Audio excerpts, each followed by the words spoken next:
সিটে শিক্ষক দিতে পেরেছে, তার মধ্যে মুসলিম একটাও মনে হয় নাই।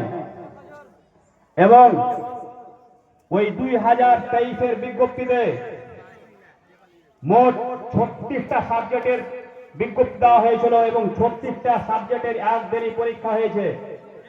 সেই 36টা সাবজেক্টের মধ্যে 17টা সাবজেক্টের রেজাল্ট দিয়েছে এবং 19টা সাবজেক্টের রেজাল্ট দেয়নি।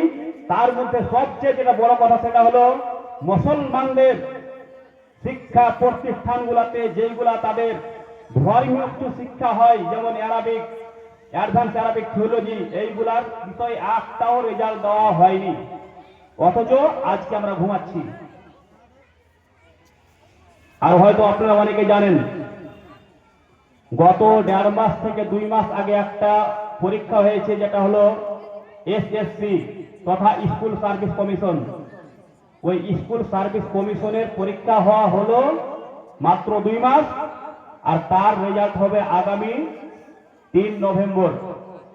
তাহলে আজকে আমাদেরকে এটা ভাবতে হয় মুসলমানদেরকে, যে মুসলমানদের যেটা কমিশন, মাদ্রাসা সার্ভিস কমিশন, তার বিজ্ঞপ্তি ছাড়া হলো 2 বছর, অথচ তার রেজাল্ট হচ্ছে না।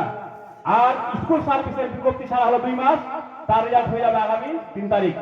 তাই আমরা কোন জায়গাতে আছি?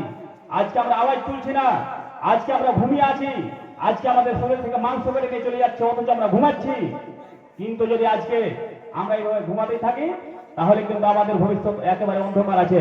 আল্লাহ পাক রব্বুল আলামিন যেন আমাদেরকে ঘুম থেকে উঠার এবং জাগ্রত হওয়ার তৌফিক দেন, আমিন। এখন আপনাদের সামনে আসবে